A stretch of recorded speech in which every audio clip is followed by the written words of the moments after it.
Good evening, नमस्कार, आदाब, सब लोग का स्वागत है. All of you are welcome to this evening's highway encounters. आज का सब्जेक्ट, आज का विषय है prevention of sexual harassment and other similar laws. And हमारा जो वक्ता है आज, ये एक अनुभवी वकील है, an experienced lawyer from Mumbai. Her name is Sana Hakim, and she's got several years of experience of working in the area of gender issues, gender laws, and POSH and POSCO and so on. And she runs an organization, she's part of an organization in Mumbai, which works with women. She will briefly introduce her organization and before she starts her topic, Sana.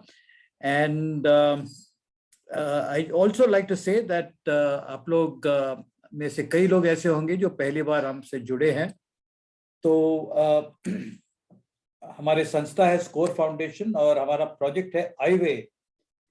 आईवे जो है एक जानकारी का स्रोत है दृष्टिबाधिता के साथ जीने का जिंदगी के बारे में जो भी जानकारी है. और हमारा एक हेल्पलाइन है 180053204469. तो भारतवर्ष के अलग अलग कोने से लोग हमें कॉल करते हैं अपने समस्या लेके, और हम प्रयास करते हैं उनको मदद करने के लिए जानकारी के साथ. और उन लोगों से हम कनेक्ट भी करते हैं जो उनको मदद कर पाएंगे. तो आज का सेशन अभी हम शुरू करते हैं. और जैसे शबनम ने कहा, I would request all of you to keep your audio on mute. Those of you who can switch on video, please go ahead and do so. We are going live on Facebook also, so it will be good to see our faces. And let me now, and as Shabnam said, the questions will be asked after this session, meaning Sanaji will speak for what 40 to 40 minutes, and उसके बाद आप लोग अपना सवाल पूछ सकते हैं. You can ask your questions. All you need to do is raise your hands. That is Alt Y. You can also put your questions or comments in the chat box. So welcome, Sana Hakim. The floor is yours. Thank you so much, George. Thank you so much, Ivy, Shabnam, for having me today in this forum.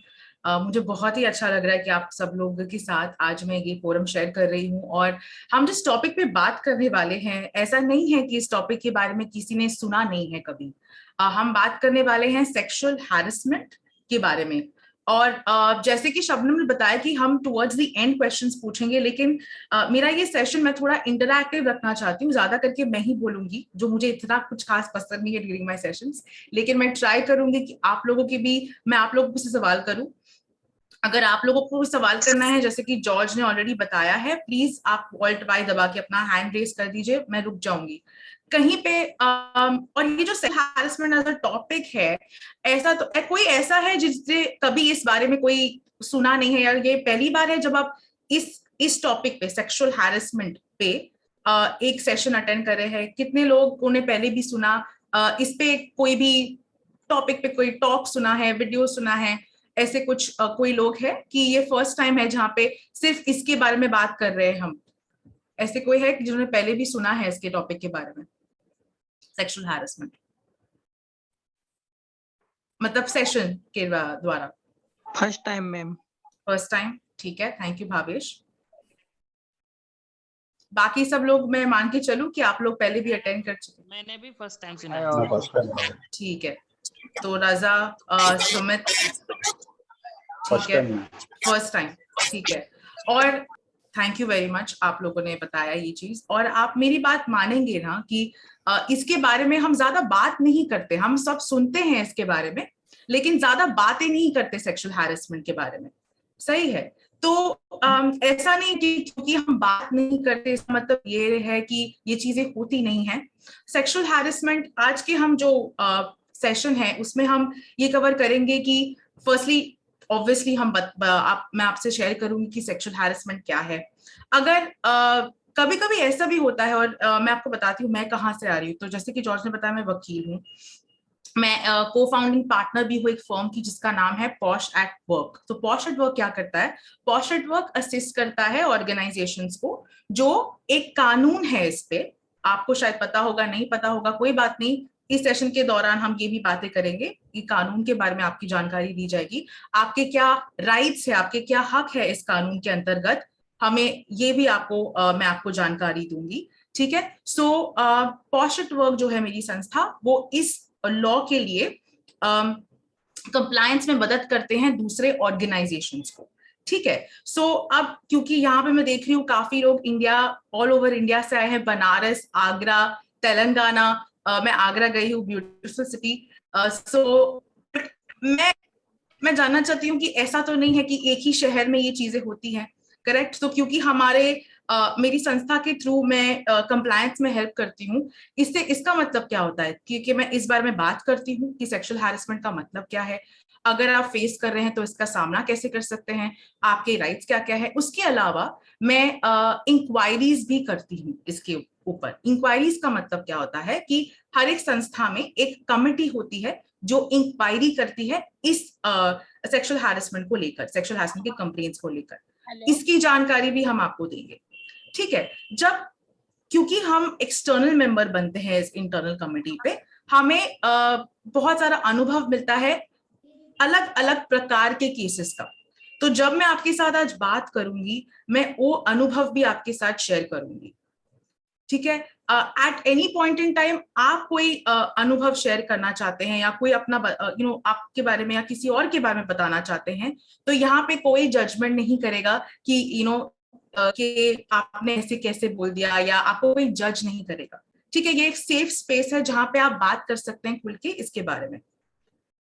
जब भी मैं कोई उदाहरण दूंगी या कोई अनुभव share करूंगी, मैं किसी भी व्यक्ति विशेष या कोई भी ऑर्गेनाइजेशन का नाम नहीं लूंगी। ठीक है। और अगर आप भी कोई सिनारियो शेयर करना चाहते हैं, कोई प्रश्न आ रहे हैं आपके दिमाग में, तो आप भी प्लीज फील फ्री, और उस टाइम पे आप किसी भी व्यक्ति विशेष या किसी भी संस्था या ऑर्गेनाइजेशन का नाम नहीं लेंगे। ठीक है। आई होप इतना क्लियर है आपके लिए। ऑलराइट। तो ओके। सो मेरा प्रेजेंटेशन था, लेकिन मैं प्रेजेंटेशन मेरा स्क्रीन रीडर पे था, बट आज मुझे बताया गया कि screen reader is not really working on zoom, but मैं फिर भी प्रेजेंटेशन लगा दूंगी। बट जो भी प्रेजेंटेशन में होगा मैं आपको बताने भी वाली हूँ, तो उसमें कोई इट्स नथिंग कि आपको लॉस हो जाएगा या कुछ आपको समझ नहीं आएगा इसमें। ठीक है। Just quickly share my presentation. Alright. ठीक है। रजा, आपने हाथ उठाया हुआ है, कि आपको कोई सवाल है? हाँ मैम, सवाल है। जी बोलिए। एक्चुअली मैं भी फिजिकली हैंडीकैप हूँ, और उसके बारे में मेरा गांव महुआ का है। मुझे इंग्लिश और हिंदी दोनों सब्जेक्ट मैटर्स में मैं एक्सपर्ट हूँ। लेकिन मेरे भी एक केस चल रहा है। एक्चुअली मैं इसके बारे में तो डिटेल्स तो नहीं बता सकता हूँ ज्यादा। एक्चुअली लड़की वाले जो है वो वर्किंग है, और लड़के वाले जो है नॉन वर्किंग है। तो उसके जब लड़के वाले जब कोर्ट में आते हैं तो झूठे केस क्यों डाल रहे? ठीक है। तो रजा, आई थिंक आप जो सवाल पूछ रहे हैं वो मेरे ख्याल में जो लड़कियां फॉल्स केस डालती हैं शायद उसके बारे में है। उसकी भी चर्चा हम करेंगे। अगर आपका सवाल सेक्सुअल हैरेसमेंट को लेकर, यानी यौन उत्पीड़न, इस विषय पे हम आज चर्चा कर रहे हैं। ठीक है। इसके बारे में, सेक्सुअल हैरेसमेंट के बारे में भी है, लेकिन ये पोक्सो है। वो शॉर्ट डेफिनेशन में आप जो रिजल्ट जो टॉपिक दिया था उसके बारे में, जो छोटे बच्चों के साथ ऑरल सेक्स, जी पोक्सो, इसके बारे में है। जी वो भी हम चर्चा करेंगे, बिल्कुल उसके बारे में भी थोड़ी बातें करेंगे। सेक्सुअल हैरेसमेंट कब होता है? जब कोई इंसान एक इंसान के दूसरे इंसान से प्यार नहीं करता, तब सेक्सुअल हैरेसमेंट की प्रॉब्लम आती है। ठीक है। प्यार भी कई तरह के होते हैं रजा, तो हम उसके बारे में भी थोड़ी बात करेंगे, कोई बात नहीं। बट ठीक है, आपने जो पॉइंट्स रेज किए कि मलिशियस जो अगर झूठी कंप्लेंट है तो क्या करना चाहिए, अगर बच्चे के साथ कोई ऐसे यौन उत्पीड़न कर रहा है तो उनके पास क्या उपाय है, वो सब भी बातें करेंगे हम। ये अच्छा सवाल है रजा जी। And I have the another teams also be joined Sure. for this topic. Hello. And different persons. Sure. They also have the proofs and everything they are talking. Okay, thank you Raza. I look forward to that. Yes, thank you. हाँ जी विकी, आप कुछ कह रहे थे? Okay. और मैं समझ रही हूँ कि I just want to open the floor a little bit for a little time, Shabnam, if I can do that.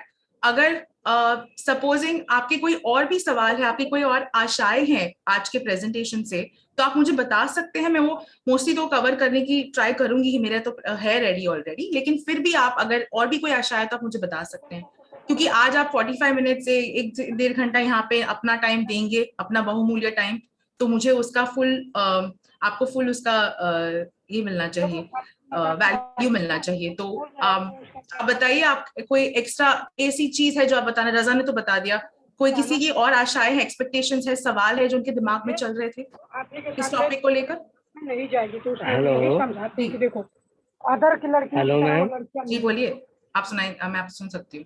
मैं आवाज आ रही है? जी यस मैम, मुझे तो हिंदी और पॉलिटिकल साइंस बहुत अच्छा लगता है, और इसमें जी ओके, तो ये आपका सवाल है?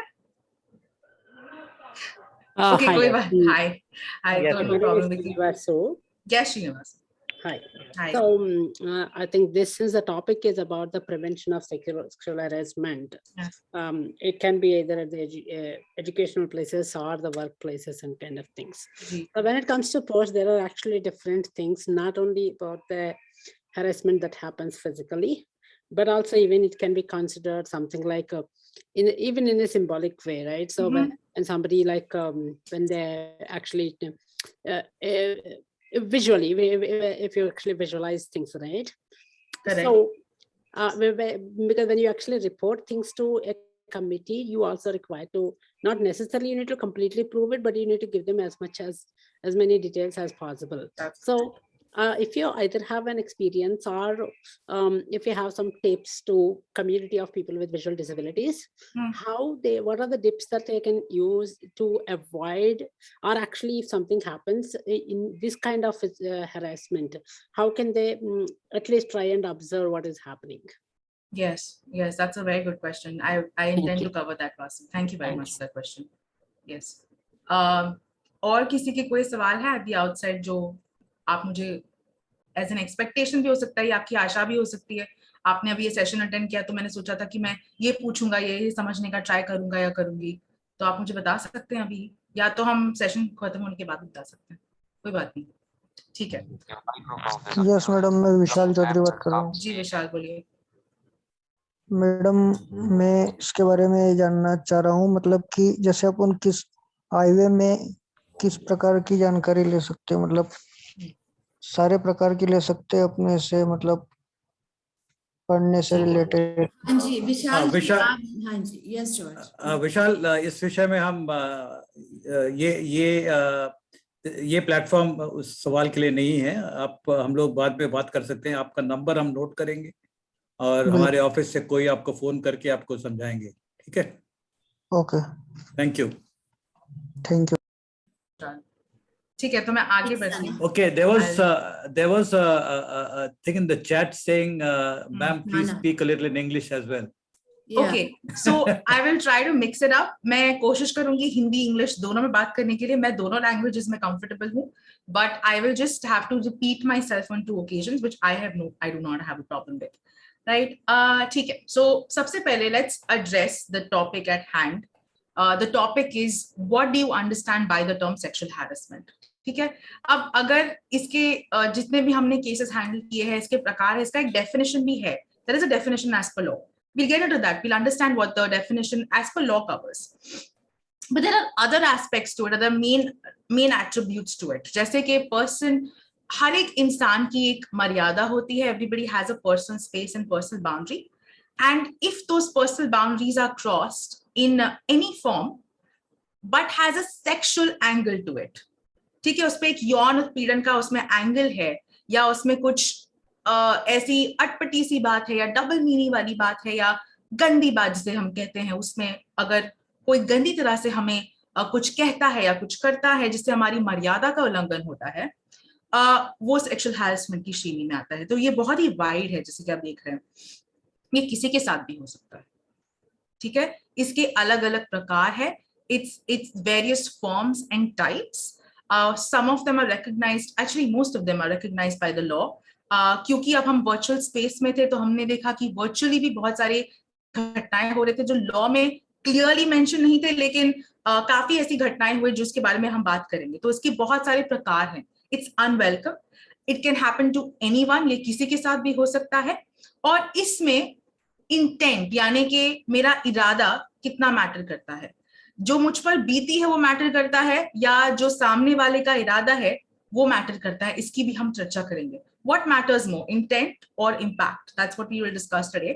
और ये जो हम सेक्सुअल हैरेसमेंट, ये आपके साथ डायरेक्टली भी नहीं हो सकता, मतलब आपके आसपास ऐसी घटनाएं हो रही है, there are incidences around you which are crossing your boundaries or crossing your personal space, which can even amount to sexual harassment.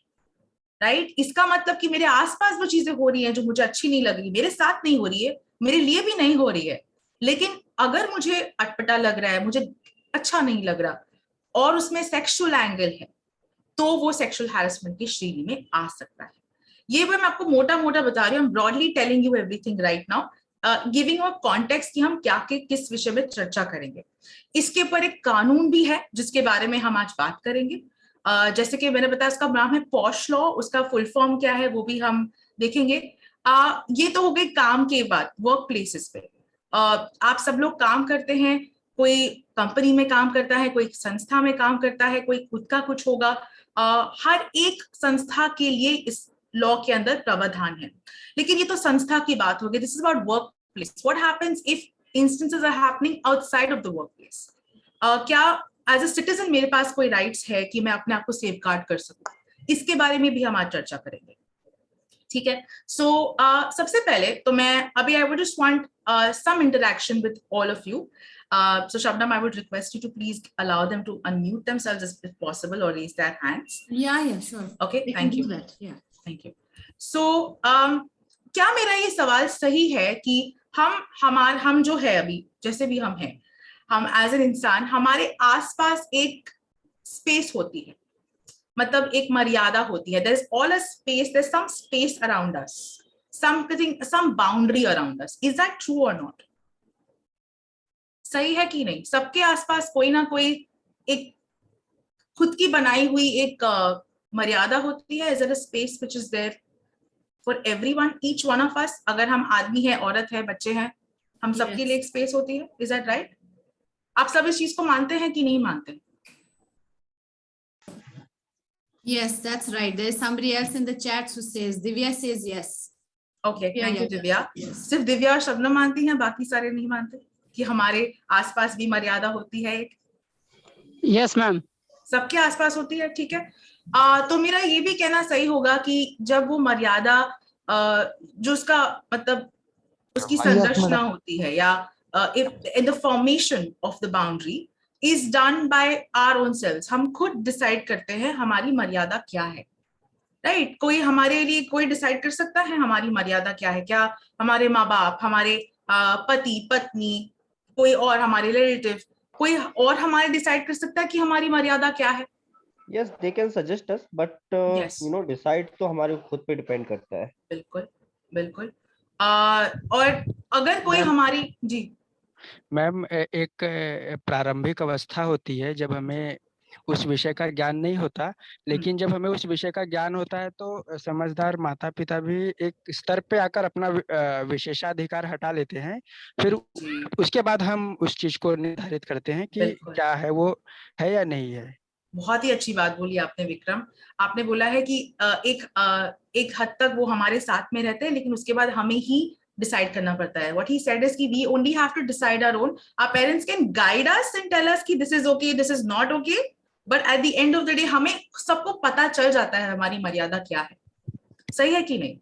हाँ, लेकिन सॉरी लेकिन मुझे यहाँ भी एक कहना है कि जब वो विशेषाधिकार जहाँ माता पिता को हटा लेना चाहिए, जब वहाँ वो नहीं हटाते तो कहीं कहीं वो भी एक समस्या उत्पन्न हो जाती है। लेकिन वो विशेषाधिकार लेकिन बुद्धिमान होते हटा लेते हैं, मतलब एक स्तर के बाद 16 वर्ष के बाद या 18 वर्ष के बाद या एक एजुकेशन ईयर वो डिसाइड करते हैं कि अब बेटा बीए कर चुका है या बीकॉम बीएससी कर चुका है, अब हम कुछ अधिकार, मतलब मुझे तो लिटरली मेरे पिताजी ने ऐसे कहा था जब मेरा ग्रेजुएशन कंप्लीट हुआ, तो उन्होंने कहा कि अब तुम ग्रेजुएट हो और अब अगर तुम्हारे साथ कुछ गलत होता है, अगर यदि अब तुम अपने मार्ग से भटकते हो तो उसके कारण तुम होगे, क्योंकि अब तुम्हें अच्छे बुरे का ज्ञान हो चुका है।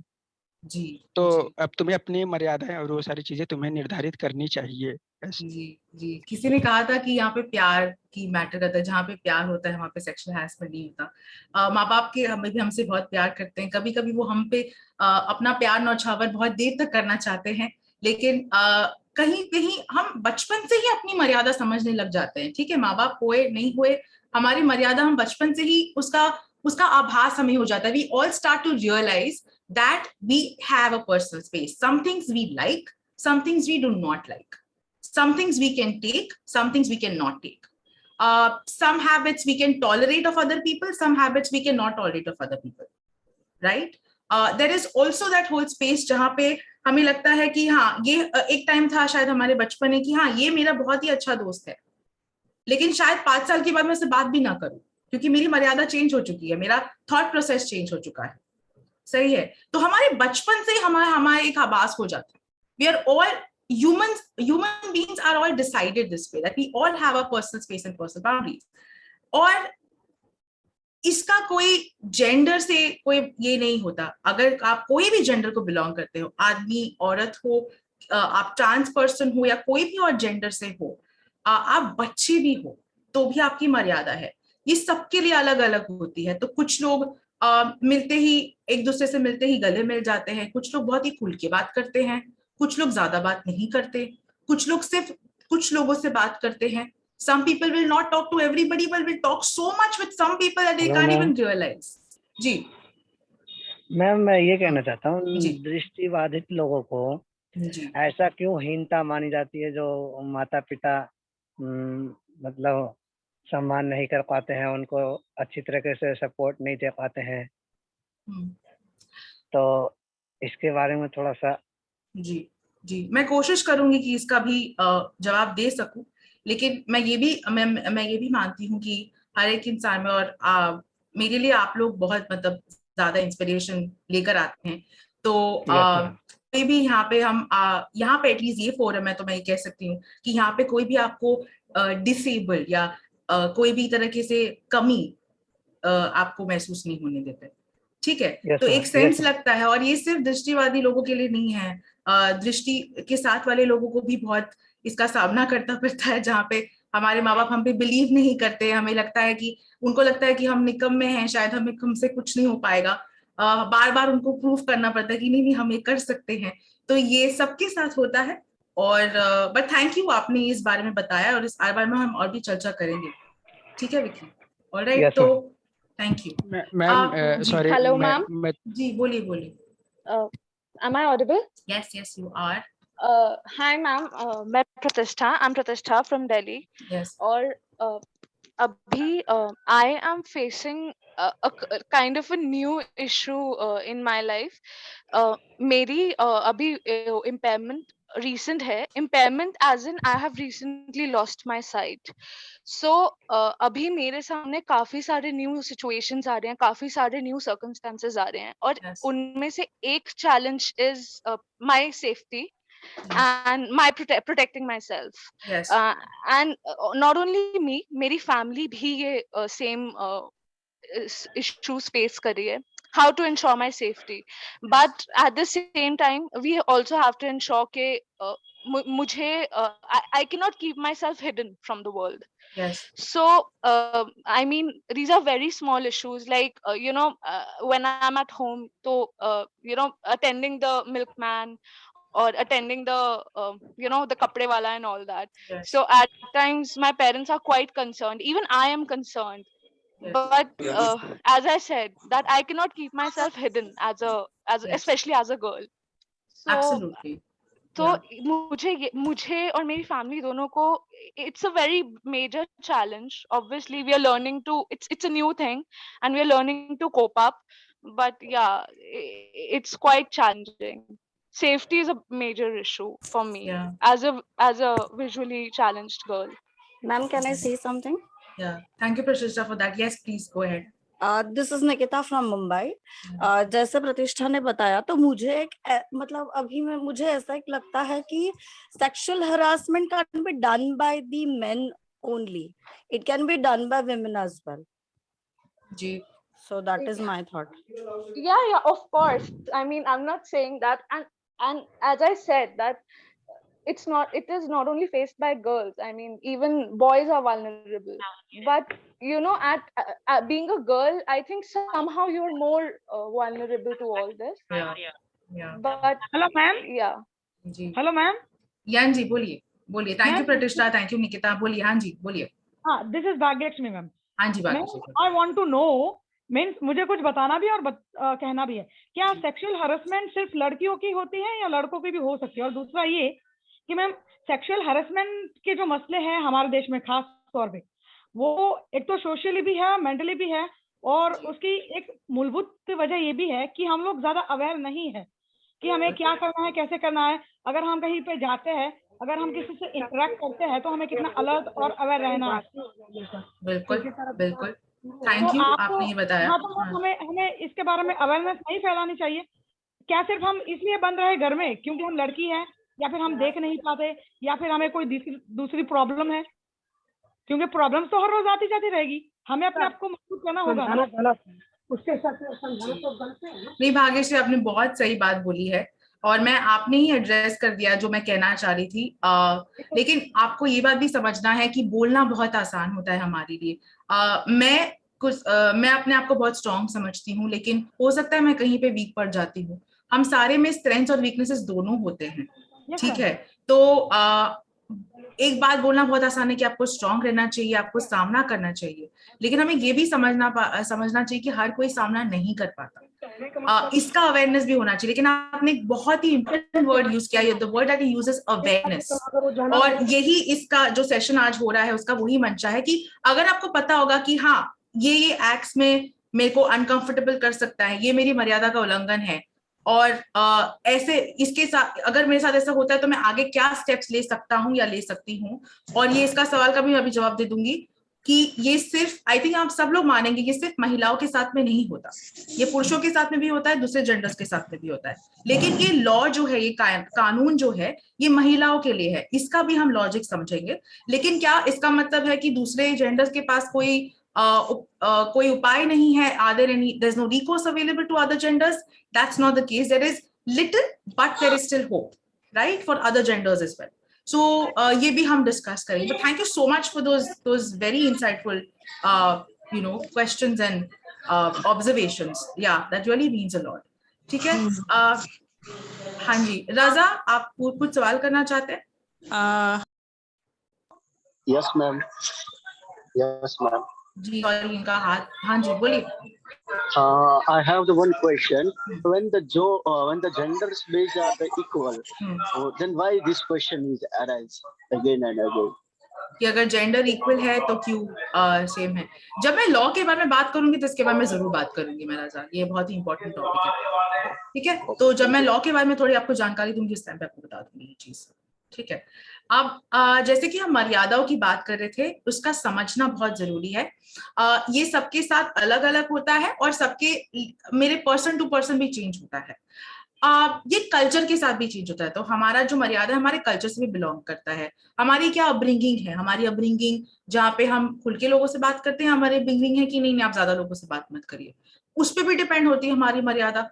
और हमारी मर्यादा हर रोज चेंज होती है। कभी मेरा मन करता है कि मैं अपनी मॉम से गले मिल लूं, कभी मेरा मन करता है कि मैं अपने मॉम से गले नहीं मिलूं, ठीक है? लेकिन इस सब का, all of this, sometimes I may feel like I want to talk to everybody, sometimes I feel I do not want to talk to everybody, but ultimately, who's going to decide for me?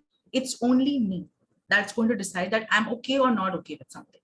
और जब हम बात भी करते हैं, जब हमारे को कोई अच्छा नहीं लगता कोई चीज, और उसके बारे में अगर हम किसी को बताना चाहते हैं कि देखिए मुझे ये अच्छी नहीं लगी जो आपने बात बोली, मैंने सुना लेकिन मुझे इतना अच्छा नहीं लगा, आपको लगता है कि आप में से सभी लोग ना बोल पाते हैं कोई भी चीज जो आपको अच्छी नहीं लगती है, आपको लगता है कि आपका मर्यादा का उल्लंघन हो रहा है, आपको लगता है कि हम सबको जैसे कि अभी प्रतिष्ठा ने बताया, निकिता ने शेयर करा, भाग्यश्री ने बताया कि नहीं आपको स्ट्रॉन्ग रहना चाहिए, आप प्रतिष्ठा की लेजर ये थे कि नहीं मैं शायद मुझे डर लगता है, तो आप सब लोग खुल के हम ना बोल सकते हैं अगर कोई बात हमें अच्छी नहीं लगती?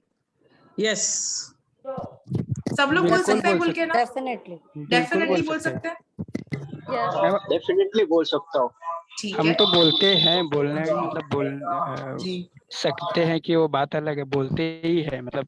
जी जी जी, और ये मैं सबके लिए मान के चल सकती हूँ कि सब लोग मना कर सकते हैं, कोई उनको चीज अच्छी नहीं लगती, कि कुछ लोग छोड़ देते हैं मजाक समझ। No ma'am I am audible? Yes yes you are Audible.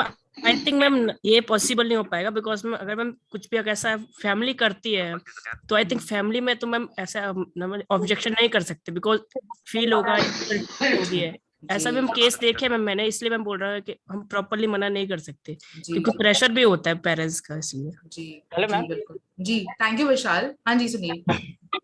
हाँ मैम बिल्कुल, अगर हमको कोई चीज अच्छा नहीं लगती है तो बस मैम ये सही और गलत का फर्क आना चाहिए हमको कि क्या हमारे लिए अच्छा है और क्या हमारे लिए बुरा है। अगर ये सब आ गया तो मुझको नहीं मैम लगता है कि हमारी लाइफ के लिए कोई प्रॉब्लम आएगी आगे आने वाले टाइम में। जी जी थैंक यू। मुस्कान कहती है नहीं इतने आसानी से नहीं, मीत ने अपना उठाया है। मीत बताइए आप क्या कहना चाह रहे हैं?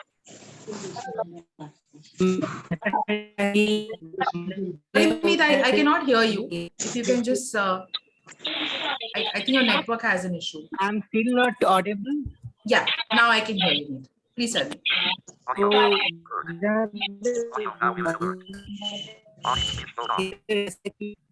Sorry, Meet, मैं आपको नहीं सुन पा रही हूँ.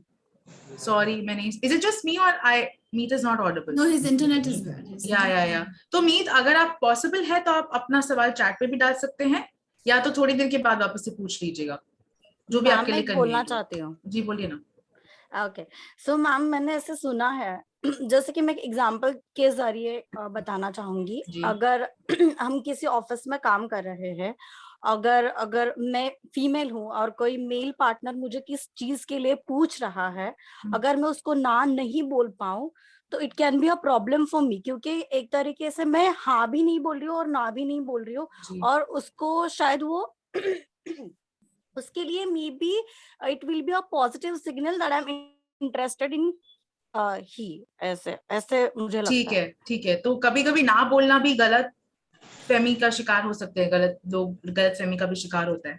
जी बिल्कुल। बट आई थिंक हाँ जी ma'am I just want to say कि कई बार ये सिचुएशन की इंटेंसिटी पे भी डिपेंड करता है, because at times you are a bit awkward, लेकिन वो डायरेक्टली बोलना थोड़ा सा मुश्किल हो जाता है, do you want to say no but then या I don't know there are certain times जब आप डायरेक्टली बोल नहीं पाते हो but you want to say it. जी thank you Pratishtha. And I just want to highlight this aspect, right? जी Vikram. Ma'am एक मतलब मुझे तो ऐसा लगता है कि ना भी जो होता है ना, एक दो प्रकार के होते हैं। एक होती है डायरेक्टली ना और एक होता है हाँ वाला ना।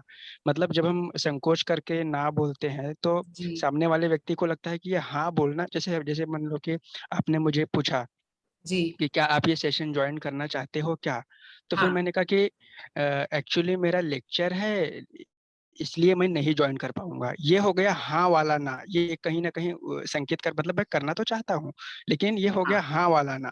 लेकिन अगर मैं कह दिया कि नहीं तो नहीं तो वो नहीं हो जाता है। तो जब हम किसी को डायरेक्ट, जब हम मतलब शुद्ध ना कह देते हैं तो वो कहीं ना कहीं सेफ हो जाता है, लेकिन जब हम संकोच करके ना कहते हैं तो वो कहीं ना कहीं सामने वाले व्यक्ति का उत्साह और बढ़ा देता है। वो सोचता है कि शायद मैं इसे इम्प्रेस कर लूं और ये शायद मान जाए और ऐसा कुछ हो जाए। जी हेलो मैम। जी बोलिए। Thank you Vikram. हाँ जी मैम, ना बोलना मतलब ये हमारे कल्चर में ही है कि हमें सिखाया जाता है कि पहले से आप हाँ बोलेंगे या ना बोलें। और दूसरा ये हम कहना चाहते हैं कि कभी कभार फैमिली मेंबर्स को पता ही नहीं होता कि सेक्सुअल हरासमेंट किसे कहते हैं, किस तरह के बिहेवियर को, या आपकी मर्यादा क्या होती है। लॉ के बारे में कुछ पता ही नहीं होता है आमतौर पे 99%। तो घर में फैमिली में ऐसे मसले बहुत ज्यादा हो जाते हैं। ये भाग्यश्री है ना? हाँ भाग्यश्री, ठीक है भाग्यश्री, थैंक यू, आपने बहुत ही अच्छी बात बोली। इनफैक्ट जो मैं बोलने वाली हूँ आप वही बोल दे रही है। Thank you very much Bhagyashree. ठीक है, तो मैं यही कहना चाह रही हूँ कि हम बोल रहे हैं कि सबको ना बोलना चाहिए। हमारी जो मर्यादा कहीं अगर उल्लंघन होता है तो स्ट्रेट अवे बताइए कि नहीं, मुझे नहीं है। और जब मैंने ये सवाल पूछा तो मैं बहुत खुश हुई ये जानकर कि quite a few of you said that yes, we are okay calling out instances and we are okay calling out things which are not okay with us, but we also have to respect कि not every single person will be able to do that for various reasons, क्योंकि सामने वाले पे भी depend करता है हम किसको मना कर रहे हैं। क्या वो ऐसा इंसान है जिससे we don't know, क्या वो ऐसा इंसान है जो हमारे बहुत क्लोज है, क्या वो हमारे बहुत ही क्लोज रिलेटिव है, क्लोज फ्रेंड है जिसे हम मना नहीं कर सकते, शायद हमें लगता है कि उन्हें बुरा लगेगा, राइट। अब बहुत सारी चीजें हमारे दिमाग में चलती हैं जब हम किसी को मना करना चाहते हैं, और इसका डायरेक्ट रिलेशन हमारे खुद के कल्चर से है और हमारे खुद की अपब्रिंगिंग से है। बचपन से ही हमें सिखाया जाता है कि अगर आपको किसी की इज्जत करनी है तो आपको उनके लिए हाँ बोलना है। अगर कोई बाहर से कोई सब रिलेटिव आते हैं, हमारे कल्चर की बात करी, मैं नहीं कह रही कि सबके साथ ये होता है यहाँ पे ग्रुप में जो है, लेकिन कोई रिलेटिव आते हैं, उनके जाओ अंकल की जाके गोदी में बैठ जाओ। बच्चा मना कर रहा है कि मुझे नहीं बैठना है, लेकिन माँ बाप फिर भी बोल रहे नहीं, आप देखो अंकल कितने सारे आपके गिफ्ट लेकर आए हैं, यू हैव टू सिट। बच्चा कह रहा है मुझे नहीं बैठना, और बहुत ही कम उम्र से उन्हें पता चल जाता है कि मुझे अच्छा नहीं लग रहा है इनके अंकल के लैप में बैठ के, लेकिन फिर भी फॉर इज्जत के लिए या जो भी बोलो उसके लिए उन्हें कहा जाता है कि नहीं आपको बैठना पड़ेगा। अब क्या मैसेज दिया आपने कि आपकी मर्यादा का जो उल्लंघन है आप बाद में देखो, लेकिन पहले इज्जत के बारे में सोचो, पहले सोचो कि सामने वाले क्या सोचेंगे। सही है, हर बार कहा जाता है कि अगर आपने किसी को मना कर दिया तो इसका मतलब है आप डिसरिस्पेक्टफुल, आप बदतमीज हो, और ये हमारे कल्चरल में है। लेकिन आज का वो टाइम चेंज हो रहा है जहां पे छोटे छोटे बच्चों को भी हम सिखाते हैं, जैसे कि हम पॉक्सो के बारे में बात करेंगे। आप लोगों ने पूछा कि क्या बच्चों के साथ भी ये जो ये यौन चीजें होती है, child sexual offences, what does one do? So now people have started talking about it. 5 and 6 year olds have been taught about good touch, bad touch, क्या जगह पे आपको हाथ लगाना चाहिए, अगर कोई आपको गलत तरीके से हाथ लगाए तो आप क्या रिएक्शन दे, ये हम छोटे छोटे बच्चों को सिखा रहे हैं आज की तारीख में। ऐसा नहीं कि पहले ये सारी चीजें नहीं होती थी, लेकिन अब क्योंकि हम बात कर रहे हैं इसके बारे में, क्योंकि और अवेयरनेस आ गई है इन सब चीजों के बारे में, इस वजह से कोशिश तो यही है कि अवेयरनेस आएगी, जागरूकता आएगी, that's how instances will come down, that's the larger hope. ठीक है, जब तक हम इस बारे में बात नहीं करेंगे तब तक इस बारे में कुछ होने वाला नहीं। तो that's a definite step, awareness and culture change, कि हमें पता होना चाहिए अगर कोई हमें बता रहा है कि I am not okay with this, तो हमें भी उसकी रिस्पेक्ट करनी चाहिए, हमें बुरा नहीं लगा के लेना चाहिए। हमें जैसे कि हम ना नहीं बोल पाते, लेकिन अगर कोई हमें ना बोल देता तो हम शायद बुरा भी लगा लेते हैं अपने तरह से कि उसने मुझे क्यों मना कर दिया, उसको मना नहीं करना चाहिए था, ऐसे कैसे मुझे मना कर दिया, राइट। तो हमें always you should be worried about the person's boundary and not take it personally when somebody refuses. Just leave it at the fact कि हाँ this has made the person uncomfortable. ये बात है, ये मैं नहीं कह रही कि सब लोग ये बात समझ पाते हैं, इसके बारे में बात कर रहे हैं हम, क्योंकि अगर आपके साथ ऐसा होता है या कोई आपको मना करता है तो आप उसको गलत तरीके से ना लें, आप उनको उनके मर्यादा के हिसाब से ही हैंडल करेंगे। ठीक है, अब ये जो लॉ है, जो sexual harassment of women at the work place, and आप लोगों ने सवाल किया, 2 लोगों ने मुझे सवाल किया कि ये लॉ जो है सिर्फ महिलाओं के लिए क्यों है, पुरुषों के लिए क्यों नहीं है। तो इस लॉ की थोड़ी बहुत हिस्ट्री मैं आपको बता देती हूँ। ये लॉ जो है, एक सोशल वर्कर जो थी भवरी देवी, जो राजस्थान में चाइल्ड मैरिजेस रोकती थी, उनका एक वन ऑफ द जॉब्स था कि चाइल्ड मैरिज रोकते। वो साथिंग के काम करती थी राजस्थान के एक गांव में, And on one occasion, she managed to stop a child marriage from taking place, and as a result of which she was gang raped by the relatives of that child whose marriage she stopped. ये matter बहुत ही मुश्किल से district court में चला गया, matter चला, और ultimately उनके जिन्होंने ये घिनौना काम किया, उनको ये बोल के छोड़ दिया क्योंकि वो हाई कास्ट के हैं. वन ऑफ द रीजंस जो दिया गया कि जो उनके परपेट्रेटर्स है, जो अक्यूज थे, वो हाई कास्ट के थे, भवी देवी दलित थी, तो उनको तो हाथ भी नहीं लगाते, रेप तो नहीं कर सकते. इससे बहुत बड़ा ये चर्चा का विषय हो गया हमारे देश में, और 5 NGOs ने मिलकर सुप्रीम कोर्ट में एक जनहित में याचिका दायर की, जिसे कहते हैं PIL. So PIL was filed in the Supreme Court in the 90s, and in 1997 Supreme Court laid down which is called as the Vishakha guidelines. ठीक है, विशाखा गाइडलाइन से बताया कि काम करने की जगह पे महिलाओं को सुरक्षित रखने के लिए हमें क्या करना चाहिए. अब ऐसा तो नहीं है कि भवरी देवी का अकेले का केस था, बहुत सारे केसेस थे जिसकी सुप्रीम कोर्ट ने जांच ली और अपने कंसर्न रेज किया. 1997 में ये हुआ, लेकिन दिल्ली में एक और 2012 में एक और इंसिडेंट हुआ था, शायद आपको शायद इस बारे में पता होगा, दिल्ली गैंग रेप केस के बारे में आई एम श्योर आपने सुना होगा, निर्भया कांड जिसे कहते हैं.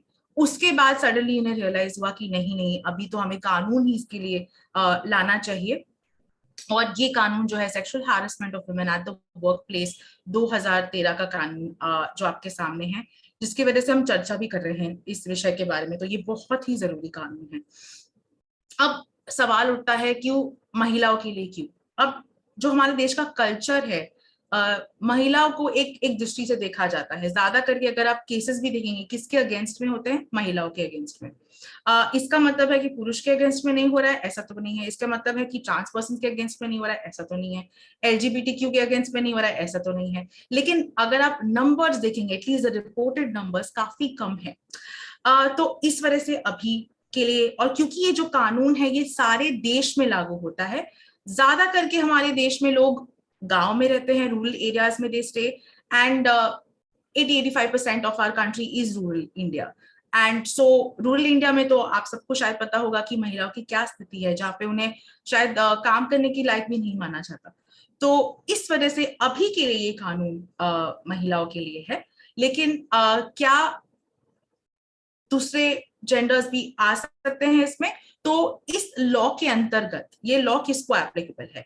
ये लॉ उन लोगों को एप्लीकेबल है जहां पे 10 लोग से ज्यादा काम करते हैं. जब मैं कहती हूँ एप्लीकेबल है, that means compliance of this law, in the sense कि अगर आपके ऑर्गेनाइजेशन में मैं जब आपके ऑर्गेनाइजेशन कहती हूँ, so all of you people, अगर आपकी ऑर्गेनाइजेशन में 10 से ज्यादा लोग काम करते हैं, तो ये जो लॉ है उसका कंप्लायंस कंपल्सरी है. इसके कंप्लायंस में क्या क्या आता है? इसके कंप्लायंस में आता है कि एक एंटी सेक्सुअल हैरेसमेंट पॉलिसी होनी चाहिए, जिसकी जानकारी आप सबको होनी चाहिए जो भी वो ऑर्गेनाइजेशन में काम करता है. एक कमेटी होनी चाहिए जिसके बारे में हम बताएंगे. ये कमेटी सिर्फ वो एक ही कमेटी है और एक ही अथॉरिटी है under that law who can inquire into complaints of sexual harassment. ठीक है, ना ही मैनेजमेंट ना ही लीगल, सिर्फ वो कमेटी देख सकती है वो कंप्लेंट. ये जो हम बातचीत कर रहे हैं इसके बारे में, सेशन कर रहे हैं, ट्रेनिंग कर रहे हैं, ये ट्रेनिंग भी इसी लॉ का पार्ट है. इस लॉ में बताया गया है कि आप सब लोगों को जानकारी दे कि पॉलिसी है, कमेटी है, सेक्सुअल हैरेसमेंट का मतलब क्या होता है. ये भी एक इम्पोर्टेंट कंप्लायंस है. तो अगर आप ऐसे ऑर्गेनाइजेशन से बिलोंग करते हैं जहाँ पे ये 10 से ज्यादा लोग काम करते हैं, तो ये आपका राइट है जानना कि वहां पे कमेटी है या नहीं, वहां पे पॉलिसी है या नहीं, क्या उसकी जानकारी आपको दी गई है या नहीं, क्या वो कमेटी ट्रेन्ड है या नहीं. ठीक है, अभी के लिए ये कोई सवाल है? ठीक है. सो जो मैंने पॉलिसी बताया, जो महिलाओं के लिए जो पॉलिसी थी, काफी सारे ऑर्गेनाइजेशंस है जो एंटी सेक्सुअल हैरेसमेंट पॉलिसी है वो जेंडर न्यूट्रल रखते हैं. इसका मतलब है कि ये दोनों जेंडर्स, चाहे आप पुरुष हो चाहे आप महिला हो, आप दोनों भी कंप्लेंट फाइल कर सकते हैं उस ऑर्गेनाइजेशन के आंतरिक समिति में. So gender neutral policy basically means that if I am of any gender or preferably male or female, then I can file a case with that internal committee, but the action will be taken as per the internal policy of that organization and not as per this law. but then will be action taken. So ऐसे भी बहुत सारे organisations हैं जो इस law के अंतर्गत एक जेंडर न्यूट्रल पॉलिसी का गठन करते हैं, जहां पे आदमी लोग या दूसरे जेंडर्स भी कंप्लेन कर सकते हैं। ठीक है, अब सेक्सुअल हैरेसमेंट जो लॉ के हिसाब से मैं क्या क्या श्रेणी में आता है, सबसे पहले जो हमारे दिमाग में आता है, ऑब्वियस चीज मैं एलिमिनेट कर देती हूँ, किस गलत तरीके से छूना, किसी को गलत तरीके से हाथ लगाना, मतलब सिर्फ निजी हिस्सों पे नहीं, not only in private areas, but किसी को पिंच करना, पोक करना बार बार उनकी मर्जी के अलावा, ये और सेक्सुअल एंगल से करना। ठीक है, गंदी तरीके से छूना, इसका मतलब ये नहीं मेरे कोई बाल भी सहलाता है गंदी तरीके से तो मुझे अच्छा नहीं लगेगा, तो वो भी फिजिकल अनवेलकम सेक्सुअल हैरेसमेंट की श्रेणी में आ सकता है। किसी ने आपको कोई जोक बोल दिया, अब हम ये नहीं कह रहे कि आप एक दूसरे से जोक्स नहीं कर सकते हैं, लेकिन आप जब जोक्स करते हैं तो किस तरह के जोक्स करते हैं और कहाँ पे और किसके साथ ये जोक्स कर रहे हैं, that's very very important to understand. क्योंकि वर्क प्लेस पे जैसे कि हमने वो मर्यादा के बारे में बात करी थी, वर्क प्लेस पे काफी अलग अलग कल्चर्स, बाउंड्रीज से लोग आते हैं, सो इस वजह से हमें ज्यादा केयरफुल रहना पड़ता है कि हम किस तरह की बातें कर रहे हैं अगर हम काम की करने की जगह पे हैं। तो अगर हमें लगता है कि हम जो जोक कर रहे हैं इसमें डबल मीनिंग है, इसका कोई अलग मीनिंग निकाल सकता है, आई होप आप सब लोग डबल मीनिंग जोक समझते हैं जिसमें कोई सेक्सुअल एंगल है, आई होप आपके लिए वो क्लियर है इसका मतलब क्या होता है डबल मीनिंग। जब मैं कहती हूँ कोई सेक्सुअल बात होती है उसमें, तो अगर ऐसा जो किसी को पसंद नहीं आता है तो वो भी सेक्सुअल हैरेसमेंट की श्रेणी में आ सकता है। किसी की तारीफ करना, तारीफ करने अच्छी बात होती है, बट अगर आप मुझे बोलेंगे कि आप अच्छे लग रहे हैं, मैं बोलूंगी थैंक यू, मैं आपको बोलूंगी आप भी अच्छे लग रहे हैं, आप बोलेंगे थैंक यू, इतना तक ठीक है। लेकिन अगर मैं हर रोज हर दिन आपको एक ही चीज बोल रही हूँ, आप अच्छे लग रहे हैं, आप अच्छे लग रहे हैं, रोज रोज रोज, अब ये मेरे लिए बहुत ज्यादा बुरा है। अगर वो मुझे पसंद नहीं है और ये बार बार मुझे कह रहे हैं, तो अब इसका मतलब सब समझ सकते हैं कि इसका मतलब क्या हो सकता है। तो वर्बली भी अगर कोई मुझे बार बार एक चीज जो आमतौर पे ठीक है, लेकिन अगर कोई मुझे बार बार कोई गलत इरादे से, और the wrong intention is somebody saying that to me, that can be intrusive and will come under this category as well. अभी हम सबके पास स्मार्टफोन्स है, आप सब लोगों ने आईवे का जो अभी जो आज का एनकाउंटर है, आप सब लोगों को मैसेजेस आए कि प्लीज आइए। अब कभी कभी आप लोगों को गलत मैसेजेस भी आ सकते हैं, जहाँ पे से कोई क्लिप्स है, साउंड क्लिप्स है, ऑडियो क्लिप्स है, जहाँ पे कोई मोर्निंग साउंड हो रहा है या कोई सेक्सुअल साउंड हो रहा है, ऐसे कोई या कोई ऐसा कोई ग्राफिक भेज दिया किसी ने जिसमें उस तरह के साउंड क्लिप्स है, वो सब भी इसके श्रेणी में आ सकते हैं।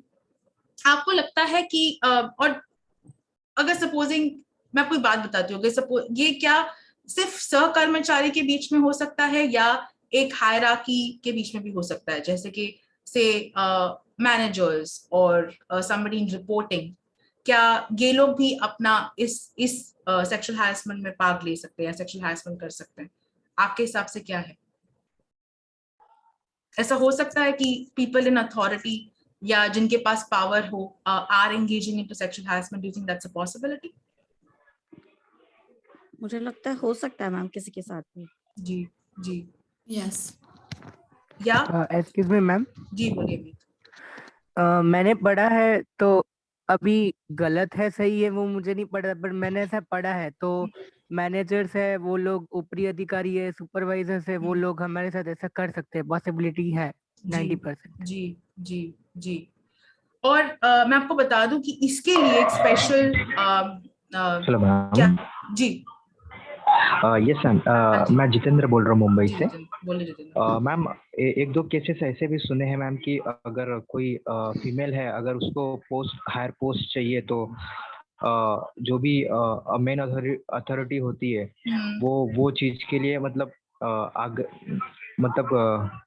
कोशिश करती है कि आप मेरे साथ ऐसे करोगी तो मैं आपको आगे का पोस्ट दे दूंगा। This kind of things also happen. हाँ जी हाँ जी। तो अगर आप मेरे साथ में डेट पे चलेंगी, खाना खाने चलेंगी या मेरे साथ संबंध रखेंगी तो शायद मैं आपको प्रमोशन दे दूंगा, या आप अगर आप नहीं रखेंगी तो शायद मैं आपसे आपका जॉब छीन लूंगा, आपकी सैलरी घटा दूंगा, आपके अप्रेजल्स पे फायदा करूंगा, राइट? ऐसा भी हो सकता है, सही बात है। Somebody else wants to say anything?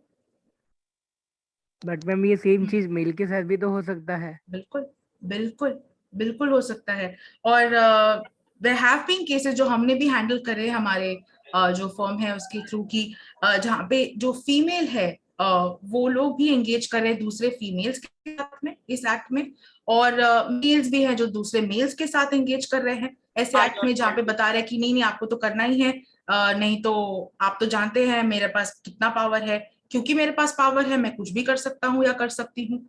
और अल्टीमेटली आप देखोगे तो ये सारा जो कोई ये सेक्सुअल हैरेसमेंट एक फॉर्म ऑफ अब्यूज है, राइट? आप सब मानते हो, जैसे कि डोमेस्टिक वायलेंस एक फॉर्म ऑफ अब्यूज है, वायलेंस एक फॉर्म ऑफ अब्यूज है, सेक्सुअल हैरेसमेंट एक फॉर्म ऑफ अब्यूज है। और हर एक अब्यूज में आप देखोगे एक चीज कॉमन होती है, जब जहां पे पावर आ जाता है, जहां पे पोजीशन आ जाता है, वहां पे काफी बार इसका दुरुपयोग भी होता है। जो अगर मैं स्टेटिस्टिकली भी देखूं मेरे संस्था के थ्रू या जनरल स्टेटिस्टिक्स भी देखूं, तो काफी बार सेक्सुअल हैरेसमेंट के जो केसेस होते हैं is between hierarchies, hello ma'am, between people in power. हाँ जी भाग्यश्री। हाँ मैम, ये घटना तो किसी के साथ भी हो सकती है, मेल हो फीमेल हो, और आप बिल्कुल सही कह रही है, पावर्स होता है वहीं पे होते हैं, लेकिन ऐसा नहीं है कि जहाँ पावर, जैसे मतलब फैमिली में अगर कोई बड़े हैं तो ज्यादा तौर पे बड़े भी कर सकते हैं ऐसा। तो हमारे ध्यान में बहुत सारे मसले हैं। लेकिन मैम हमें यहाँ पे जरूरत है सबसे ज्यादा इस लॉ के बारे में और सेक्सुअल ऑफेंसेस और सेक्सुअलिटी के बारे में सही सही जानकारी, अवेयरनेस फैलाने की। जी बिल्कुल। आमतौर पे किसी को पता ही नहीं होता है। जी, और आमतौर पे किसी को ये भी पता नहीं होता कि जो उनके साथ हो रहा है वो सेक्सुअल हैरेसमेंट है भी या नहीं। अगर कोई मुझे बोलता है कि आप मेरे साथ चाय पे चर्चा करने चलिए, लेकिन उनका मतलब कुछ और है, अगर आप मेरे पास चाय पे नहीं चलेंगी या चलेंगे तो फिर मैं आपको, शायद मैं आपके साथ दुर्व्यवहार कर रहा हूँ या कर रही हूँ काम करने की जगह पे, तो क्या ये सेक्सुअल हैरेसमेंट की श्रेणी में आ सकता है? yes. बिल्कुल। तो कई बार ऐसा भी होता है, हमने ये भी केसेस देखे कि उनको पता ही नहीं चलता कि ऐसे केसेस उनके साथ हो रहा है। ठीक है, रजा आप कुछ कहना चाहते हैं before I move forward? Yes ma'am, yes ma'am. हाँ जी। हाँ, मैं ये कहना चाहता हूँ, मेल या फीमेल ये दोनों में जो सेक्सुअल हरासमेंट का जो प्रॉब्लम आता है, मैंने जो कंपनी में काम किया मेरे को वहाँ ऐसा कोई प्रॉब्लम, मैंने जो फीमेल के साथ भी बात करता हूँ, मेरे पर्सनल चीज के बारे में तो कंपनी में बात नहीं कर सकता हूँ, लेकिन कंपनी के बारे में रिलेटेड नॉलेज की बात करता हूँ तो मुझे एग्जैक्टली मुझे कॉन्फिडेंस से रिप्लाई मिल जाता है, और मुझे उसके साथ अच्छी तरह व्यवहार करोगे तो अच्छी तरह रिप्लाई मिलेगा। अगर उसके साथ खराब व्यवहार करेंगे तो मुझे बुरा ही बर्ताव मिलेगा। तो मैं ये कहना चाहता हूँ, जब ये केसेस जो होते हैं, ऐसे केसेस बहुत लेस मामले में होता है, लेस फेयर में होता है। आप शायद समझ रहे होंगे, क्योंकि एक क्या होता है, एक कब राइज करते हैं लोग जी। जब इसके पास मैं एक एग्जांपल देता हूँ, कोई फीमेल होता है, उसके पास मींस पावर ऐसा होता है कि LLB LLM कोई ऐसा लॉ की पढ़ाई किया होता है, और सामने वाला जो हो वो IT इंजीनियर होता है, राइट? तो इसके बारे में सामने वाले को पता नहीं होता है कि इसको ये लोग पता नहीं होता है, लेकिन मुझे तो सामने वाले को पता है कि सामने वाला क्या करना चाहता है, कि मैं ये लो करूंगा तो फीमेल ऐसा सोचती है कि मेल आ जाएगा सामने, लेकिन ये नहीं होता है। क्यों नहीं होता? तो वो चीज मैं कहना चाहता हूँ कि इनको शायद नॉलेज की कमी लगती है कि सब जगह पे जहाँ पे लो होता है वो लो की सबकी फाइल सब चीज उसके पास आ जाती है। जब ऐसा मामला आ जाता है तो वो उसके हिसाब से उसके पास नॉलेज आ ही जाता है। ठीक है, तो देखिए मैं भी लॉयर हूँ, इसका मतलब ये नहीं कि सारे लॉयर्स को पता होता है, मैं भी LLM हूँ, तो ऐसा नहीं कि सारे लॉयर्स को पता होता है कि इसका लॉ का क्या है, या जिन लोगों को पता होता है वही इसका इस्तेमाल कर सकते हैं। इसका ये जो हम अभी मैंने आपको सेक्सुअल हैरेसमेंट के इनिशियल बताया कि किसके लिए लॉ एप्लीकेबल है, और भी जानकारी दूंगी, प्रोसेस क्या है, वर्कप्लेस का डेफिनेशन क्या है, तो ये सारी चीजें की जानकारी आपको, ऐसा जरूरी नहीं है कि आपको लॉ बैकग्राउंड से होना चाहिए, आपकी लॉ की जानकारी आपको होनी चाहिए, क्योंकि उसमें आपके राइट्स होते हैं। लॉ का मतलब क्या है कि आपके पास पूरे राइट्स है। ठीक है, अब एक मैं आपको एक और चीज बताना चाहती हूँ, पर उसके पहले एक ऑडियो क्लिप प्ले करना चाहती हूँ। आप प्लीज मुझे बताइए कि can hear this. I will just reshare my screen with sound for this one.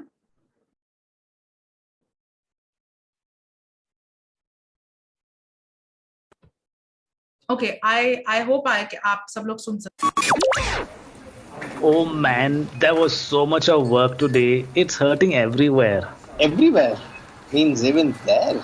I know what you're saying. Too much work makes my pain and aches go up in various places. Yes, there too. It's a sweet pain, no, but? Of course, it's the best.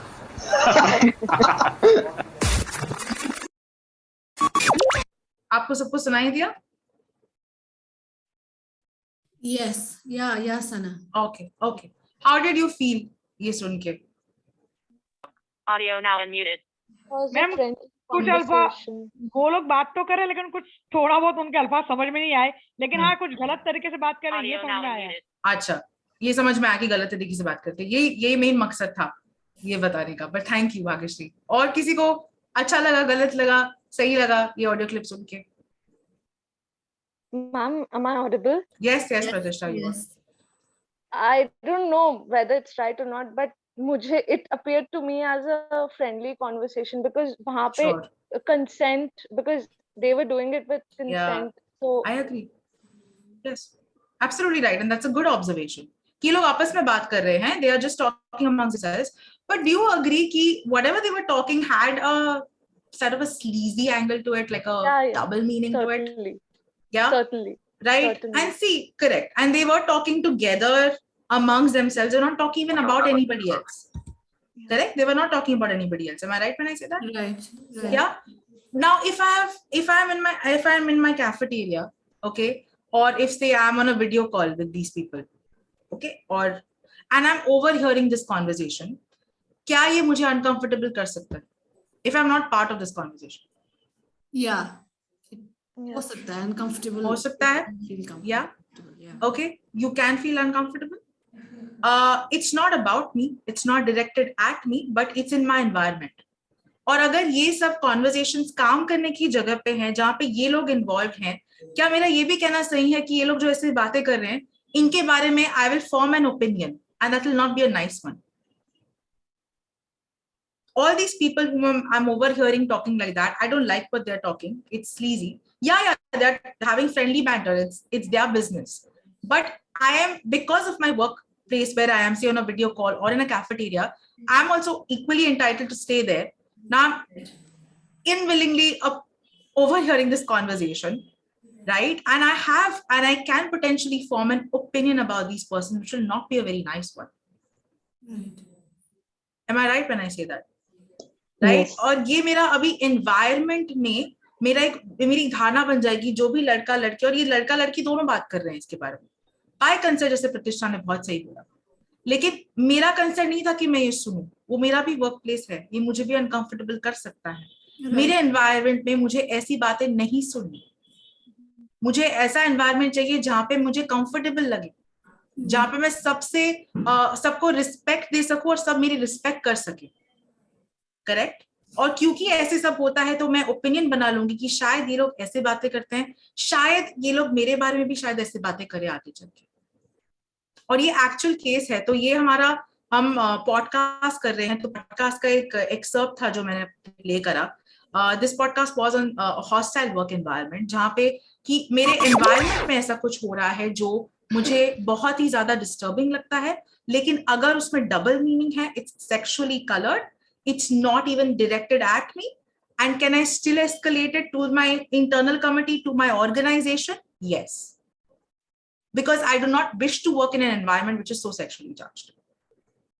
So आप देख रहे हैं कितना wide है ये definition, ये law कितना broad है in its wide and ambit and scope, right? अब ये लोग जो बात कर रहे थे, इनका intention तो नहीं था कि किसी और कोई और सुने. कभी कभी हम jokes कर देते हैं, हमारा intention तो नहीं होता किसी को ऑफेंड कर दे.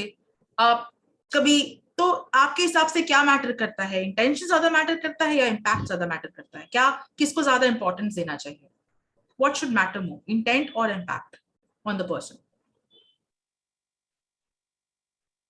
किसका इरादा मायने रखता है कि जो बीती है इस इंसान पे, वो मैटर करता है ज्यादा? मैम जी बोलिए ना. अगर कोई क्रिमिनल ऑफेंस हो रहा है तो इंटेंशन है, लेकिन अगर कुछ ऐसी चीजें हो रही है तो इम्पैक्ट इम्पोर्टेंट है. बिल्कुल सही भाग्यश्री. क्रिमिनल लॉ की बात नहीं हो रही, ये मैं पॉश लॉ की बात करी, बट मैं उस पर आऊंगी। आपका सही पॉइंट है जी विक्रम। जी देखो मैम, इंटेंशन ज्यादा, क्योंकि अब हम इंटेंशन सामने वाले व्यक्ति का समझ नहीं सकते, क्योंकि मन की कोई ऐसी खिड़की तो लगी नहीं है कि हम झांक कर देख सके कि सामने वाला व्यक्ति किस इंटेंशन से कर रहा है। तो इम्पैक्ट ही ज्यादा मायने रखता है। अब भले ही मैं फोन, जैसे कि कोई व्यक्ति है, हम लोग आज भी जैसे कि कुछ लोग जो सभ्य तरह के लोग होते हैं, अगर भले ही वो गाली या गलत शब्द प्रयोग करते हैं, पर ऐसे लोग भी कुछ ऐसे होते हैं कि किसी जब वहाँ कोई महिला होती है तो वहाँ वो उस प्रकार के शब्दों का प्रयोग नहीं करते। यहाँ उनकी भले ही वो बाहर या अन्य स्थानों पर कैसे भी हो, दुराचारी हो, लेकिन महिला होने के बाद वो इस तरह के शब्दों का प्रयोग नहीं करते। तो वो इम्पैक्ट के महत्व को जानते हैं। और जहाँ बात इंटेंशन की, तो मन की कोई खिड़की नहीं है कि हम इंटेंशन समझ सके, इसीलिए इम्पैक्ट ही ज्यादा वो वैल्यू देता है कि कहाँ। अब अगर जैसे यही जो बातें हैं, चलो मान लो वो लड़की है, वो भी इस बात को, मतलब इन दोनों का आपस में चलता है, मतलब उसने जो, उस लड़के ने जो बोला, उस लड़की को वो चलता है, मतलब उन दोनों के बीच में भले नहीं, लेकिन आसपास और बच्चे भी तो हो सकते हैं। अब बताओ, एजुकेशन वाले जो जगह होंगी, वहाँ क्या ऐसी बातें की जा सकती हैं? क्या नहीं की जा सकती। तो ये भी मैटर करता है कि कौन सी चीज कहाँ। अभी मंदिर है, उसके सामने आप मदिरालय तो नहीं बना सकते। आप बोलेंगे, आप ये तर्क तो नहीं रख सकते ना, तो मदिरालय में थोड़ी पुजारी आने वाला है, वो तो जिसे पीना है वही आएगा। लेकिन मदिरालय कहाँ है, ये भी तो मायने रखता है ना। तो इम्पैक्ट ज्यादा मायने रखता है, ऐसा मुझे लगता है, क्योंकि इंटेंशन को समझने की शक्ति या इंटेंशन को पहचानने का कोई पैमाना नहीं है हमारे पास। कोई भी बोल सकता है कि मेरा ऐसा ये उद्देश्य नहीं था, मेरा ये उद्देश्य नहीं था। तो हो सकता है, मतलब उद्देश्य क्योंकि समझ नहीं सकते, we can't gauge intention, so that's why impact and impact is something that we can gauge, right? कि मुझे अच्छा नहीं लगा, हमने बाउंड्रीज की बात करी, that's a boundary that I am the recipient, I decide whether it's okay or it's not. आपका जो भी इंटेंशन रहे हो, बट मुझे बुरा लगा। आपने मुझे प्यार से गाली दी, लेकिन मुझे बुरा लगा। मैं ये नहीं बोल सकती हूँ कि आपने मुझे गले लगा लिया जबरदस्ती और आपका इंटेंशन था कि आप मुझसे शादी कर लो। आपका बहुत अच्छा इंटेंशन है, लेकिन ये इसका मतलब ये नहीं होता कि वो सही चीज हो जाती है। सही विक्रम? अभी वो गले लगाएंगे, वो बोलेंगे कि अरे मेरे मैं तो आपसे आत्मिक स्नेह करता हूँ, लेकिन आपका आत्मिक स्नेह आप दिखा तो नहीं सकते ना। वो मुझे नहीं अच्छा लगता, तो वो ही इम्पोर्टेंट है। हाँ जी बिल्कुल। थैंक यू रतन जी। रतन बोलिए। हेलो, बोलिए ना रतन।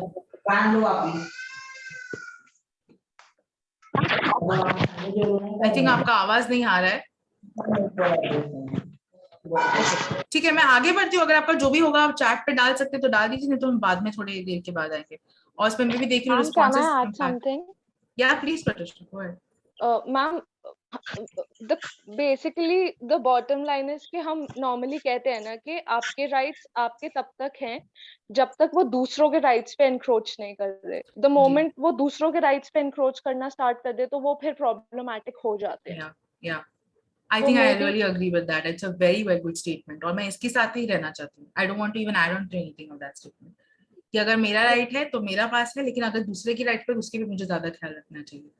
तो intention will not matter. Absolutely, very well said. Thank you प्रतिष्ठा। ठीक है रजा, आप मुझे थोड़ा टाइम देंगे, मैं उस आपके आऊंगी, मैं ये वाला पार्ट कंप्लीट करके आपके सवाल पे आती हूँ। ठीक है रजा? ओके सो अब जैसे कि हम स्टैटिस्टिक्स देख रहे थे, कुछ लोगों ने कहा कि नहीं शायद ये ज्यादा नहीं होता, तो मैं स्टैटिस्टिक्स बता देती हूँ। ऑफिशियल स्टैटिस्टिक्स है 1 in every 3 women in their lifetime have experienced sexual harassment at some point and some form or the other. PWDs, persons with disabilities में ये number is double, and not just in India but in all developed countries, Canada, UK में ये numbers same हैं। इसके reasons क्या क्या है? Sexual harassment क्यों होता है? Sexual harassment क्यों होता है? Because of power, because of lack of awareness. I feel I am not empowered enough. मैं उस स्थिति में हूँ ही नहीं कि I can take action. And there was not much research when I started looking online कि if there is any specific research on persons with disabilities कि उनके लिए कोई extra कुछ है या कोई data available है. I was not very very happy with the data that I found. The United Nations जिन्होंने globally एक data निकाला, जहाँ पे जो मैंने आपको स्टैटिस्टिक्स बताया वो उनके स्टैटिस्टिक्स के हिसाब से है। और उन्होंने बहुत सारी बातें कही कि क्यों रीजन होता है और डबल क्यों है ये सब चीजें जो पर्सन विद डिसेबिलिटीज में होती हैं, क्योंकि सोसाइटल परसेप्शंस इसके बारे में कि एक तरह के एक पोजीशन में जो कोट अनकोट जो नॉर्मल लोग हैं वो एक अपने आप को पोजीशन ऑफ अथॉरिटी में आपस में खुद से ही समझ लेते हैं, भले हो ना हो लेकिन वो खुद से ही समझ लेते हैं, इसे कहते हैं एबलिज्म, राइट। ये एक सोसाइटल प्रॉब्लम है, उसकी वजह से भी बहुत सारे बार हमने देखा है क्योंकि एक वल्नरेबल स्थिति में होते हैं पर्सन्स विद डिसेबिलिटीज, इसलिए वो ज्यादा ससेप्टेबल होते हैं to this kind of a behaviour. But not to say there is nothing that can be done, we will discuss more on the kind of redressal mechanism that is there in the organization as along with the criminal laws as well. काफी बार क्योंकि access नहीं होता education, employment, infrastructure और awareness नहीं है, ये encounter के through हम ये भी कोशिश करें कि at least the last part जहाँ पे awareness होना चाहिए इसके बारे में, वो हम शायद इस पे थोड़ा काम कर सके, right? अब जो मैंने आपको कानून के बारे में बताया, Sexual Harassment of Women at the Workplace, Women Prohibition, Prevention and Redressal Act, काफी लंबा नाम है, so we will call it the POSH law. Now, POSH law is applicable to the workplace. अगर आप workplace की श्रेणी देखेंगे, the workplace definition is also extremely wide as per this law. Any place arising out of or during the course of employment, चाहे वो मेरा office space हो, office of site हो, कैंटीन हो, पार्किंग स्पेस हो, अगर मेरे साथ कोई भी सेक्सुअल हैरेसमेंट का इंसिडेंट ये सारी जगहों पे होता है तो मैं ऑर्गेनाइजेशन में रिपोर्ट कर सकती हूँ, किसे? इसकी इंटरनल कमेटी को। इंटरनल कमेटी में कौन कौन लोग होते हैं मैं नेक्स्ट स्लाइड में बताऊंगी, लेकिन क्या ऑर्गेनाइजेशन ऐसे इंस्टेंसेस देखते हैं? Are they legally supposed to be doing that? Absolutely yes. Electronic communication, कोई कर्मचारी दूसरे कर्मचारी को वर्किंग आवर्स के बाद में कोई गलत व्हाट्सएप मैसेजेस भेज रहे हैं, तो क्या ऑर्गेनाइजेशन देख सकते हैं? क्या ये वर्क प्लेस की श्रेणी में आता है? Answer to that question is yes. वो भी वर्कप्लेस की श्रेणी में आता है बिकॉज अल्टीमेटली दोनों कोवर्कर्स हैं, ये कोर्ट वापस जाएंगे काम करने की जगह पे।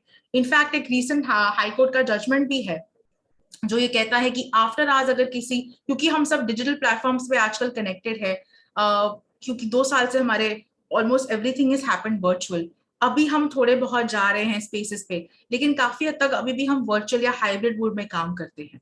So even electronic communication is also covered within the definition of workplace. Any instances जो co-workers के जो हो रहे हैं, हो सकता है over electronic communication will be taken up by the organization, or rather as supposed to be taken up by the organization as per the POSH law. इस पे अगर कोई सवाल नहीं है तो मैं आगे बढ़ती हूँ, और अगर है भी तो आप नोट कर सकते हैं, we can take it up after this session as well. अब इस लॉ के अंतर्गत कौन कर सकता है? तो आज सपोजिंग मैं कहीं जाती हूँ, यहाँ मैं आई हूँ टॉक देने के लिए, या मैं कहीं जाती हूँ इंटरव्यू के लिए, और इंटरव्यू का जहाँ पे मैं ऑर्गेनाइजेशन में गई हूँ, इंटरव्यूअर ने मेरे साथ बदतमीजी करना स्टार्ट कर दिया, तो क्या मैं उस इंटरव्यूअर की ऑर्गेनाइजेशन में कंप्लेंट फाइल कर सकती हूँ? Answer is yes. मुझे वहां का एम्प्लॉय होना जरूरी नहीं है। मुझे क्या चीजें देखनी है कि इंसिडेंट सेक्सुअल हैरेसमेंट है या नहीं, इंसिडेंट वर्क प्लेस पे हुआ है या नहीं, या और जो जिसके खिलाफ मैं कंप्लेंट फाइल कर रही हूँ उसे कहते हैं रिस्पोंडेंट। क्या रिस्पोंडेंट वहां का कर्मचारी है या नहीं, राइट? अगर ये 3 क्राइटेरियाज मीट हो जाते हैं, that's when that organization's internal committee can look into an incident. So I, as an aggrieved, as a complainant, do not need to be an employee of that organization to file a complaint in that organization against an employee of that organization for an incident that has happened at the workplace. And who will be looking into this incident? Only the internal committee. By law, they are supposed to do that. In fact, अभी काफी सारे judgments आए हैं जहां पे अगर internal committee कोई complaint सही से नहीं देखती है, या लीगली दोनों साइड की नहीं सुनते हैं, या कोई लीगल डिसिप्लिन सीज करते हैं, एक टाइम बाउंड प्रोसेस है। अभी थोड़ी देर में आपको टाइमलाइन भी बताऊंगी, लेकिन अगर वो टाइमलाइन फॉलो नहीं करते हैं, किसी भी तरह का non compliance is looked on very heavily by the high courts, और उन्होंने crores and lakhs of rupees as compensation has been slapped on these organizations who are non-compliant or whose IC committees have not handled it in a fair and an unbiased fashion, right? अगर कोई सवाल नहीं है, इस हद तक कोई सवाल है आप लोगों के? ये सारा कुछ जो ये ऑर्गेनाइजेशन के रिलेटेड है, आपको समझ में आ रहा है जो मैं कह रही?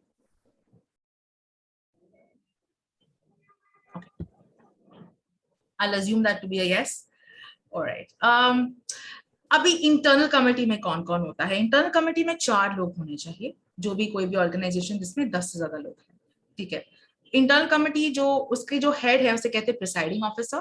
प्रिसाइडिंग ऑफिसर महिला होती है।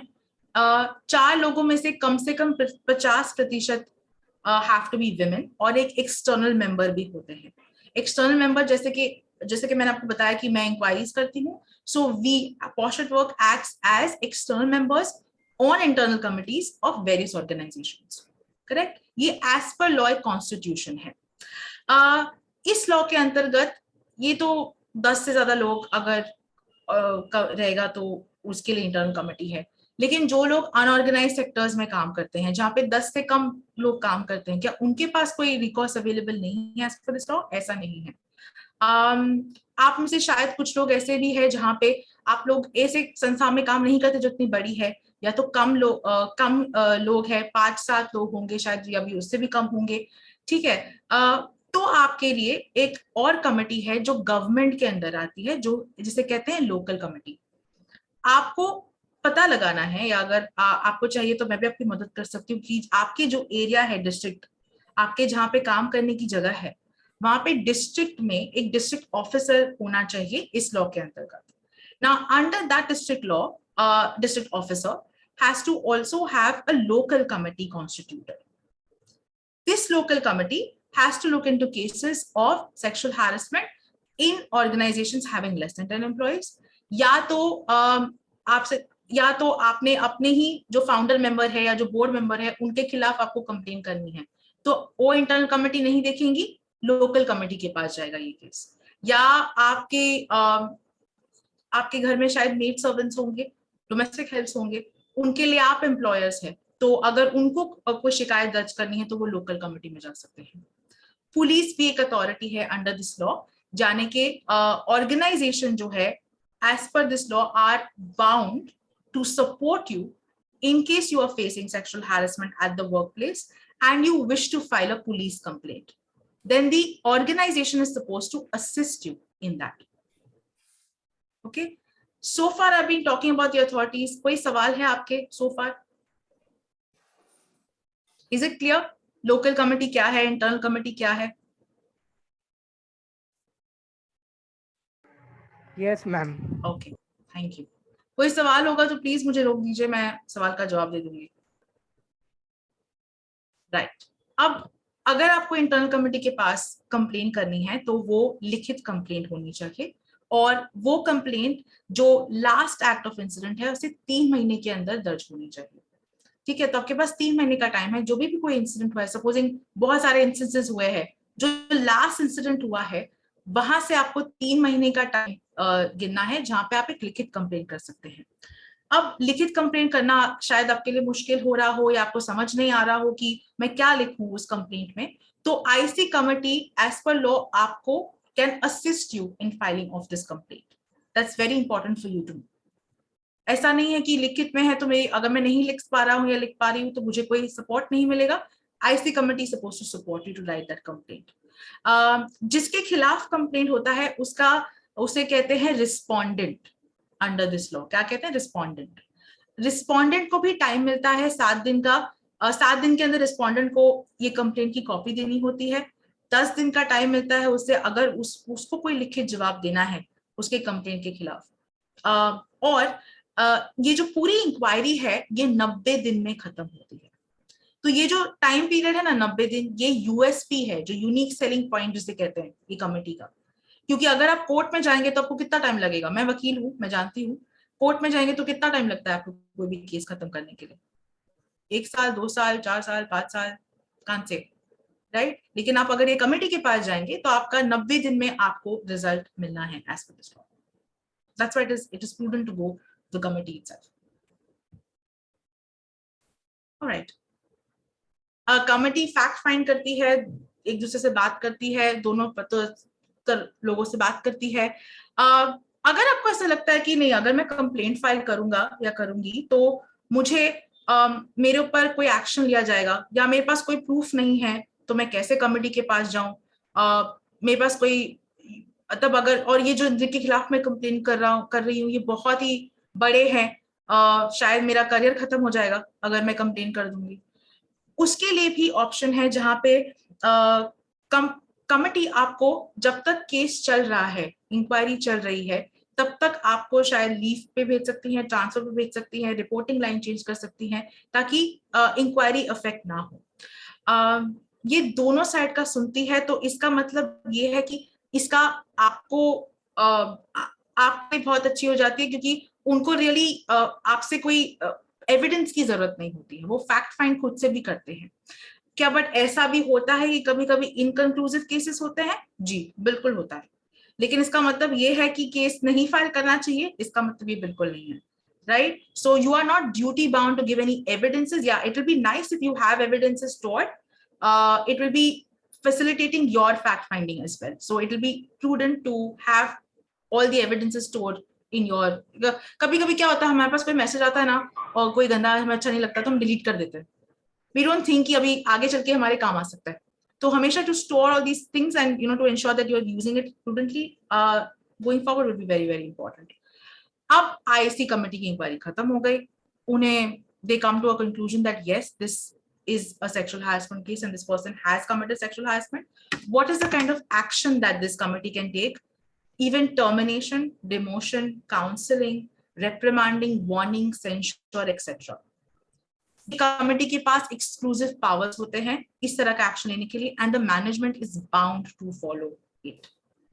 मैनेजमेंट कोई क्वेश्चन नहीं कर सकता, उनको फॉलो ही करना है। इस कमेटी के पास इतने पावर्स होते हैं within the organisation, right. ये जो इंक्वायरी रिपोर्ट है ये दोनों साइड को दी जाती है, और अगर कोई खुश नहीं है तो अपील भी फाइल कर सकते हैं कोर्ट में अगर वो चाहते हैं तो। बट इन आवर अगर हम इंटरनली मैं चेक करूं और मैं स्टैटिस्टिक्स देखूं तो very small percentage of people have been going into appeal. अगर रिपोर्ट सही है, रिपोर्ट दोनों साइड से प्रोसेस फॉलो हुआ है एंड ऑल ऑफ दैट, तो अपील के चांसेस भी काफी कम होते हैं।